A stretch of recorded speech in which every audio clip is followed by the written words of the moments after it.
இன்று தமிழ் இலக்கிய மன்றத்தின் சார்பில் ஐவகை நிலங்களை பற்றி காண்போம். தமிழர்களின் வாழ்க்கை இயற்கையோடு இணைந்தது. அவர்கள் வாழ்ந்த நிலப்பகுதியை ஐவகைகளாக பிரித்தனர். அவை குறிஞ்சி, முல்லை, மருதம், நெய்தல், பாலை என்பன. அவற்றை பற்றி காண்போம். குறிஞ்சி நிலம். மலையும் மலை சார்ந்த பகுதிகளும் குறிஞ்சி நிலம் எனப்படும்.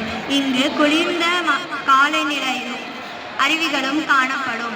குறிஞ்சி மலர் இந்நிலத்தில் சிறப்பாகும். மக்கள் வேட்டையாடுதல், தேன் சேகரித்தல் போன்ற தொழில்களை செய்தனர். முல்லை நிலம். முல்லை நிலம் காடும் காடு சார்ந்த பகுதிகளும் முல்லை நிலம் எனப்படும். இங்கு பசுமையான மரங்களும் புல்வெளிகளும் காணப்படும். கால்நடை வளர்ப்பு முக்கிய தொழிலாக இருக்கிறது. மக்கள் மாடு, ஆடு போன்ற கால்நடைகளை மேய்ந்து வாழ்ந்தனர். வயலும் வயல் சார்ந்த பகுதிகளும் மருத நிலம் எனப்படும். இங்கு ஆறுகள், குளங்கள் மற்றும் வளமான வயல்கள் காணப்படும். வேளாண்மை முக்கிய தொழிலாக இருந்தது. மக்கள் நெல், கரும்பு போன்ற பயிர்களை பயிரிட்டனர். நெய்தல் நிலம். கடலும் கடல் சார்ந்த பகுதிகளும் நெய்தல் நிலம் எனப்படும். இங்கு கடற்கரை, மணல் பரப்பு போன்றவை காணப்படும். இங்கு மீன் பிடித்தல், உப்பு விளைவித்தல் மற்றும் கடல் வணிகம் முக்கிய தொழில்களாக இருக்கின்றன. பாலை நிலம். வறண்ட மற்றும் நீர் பற்றாக்குறை கொண்ட பகுதிகள் பாலை நிலம் எனப்படும். அதிக வெப்பமும் குறைந்த நீர் வளமும் நிலத்தின் சிறப்புகளாகும். மக்கள் நீண்ட தூர பயணம், வணிகம் போன்றவற்றில் ஈடுபட்டனர். பாலை நிலம் என்பது தனி நிலம் அல்ல. குறிஞ்சி மற்றும் முல்லை நிலங்கள் வறண்டு மாறிய நிலமாக பாலை நிலம் கருதப்படுகிறது.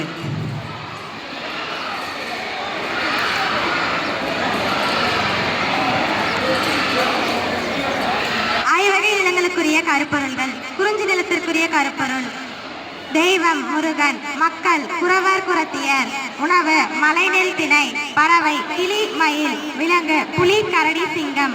முல்லை நிலத்திற்குரிய கருப்பொருள்கள்: தெய்வம் திருமால், மக்கள் ஆயராய்ச்சியர், உணவு வரகு, சாமை, பறவை காட்டுக்கோழி, மயில், விலங்கு முயல், மான், புலி.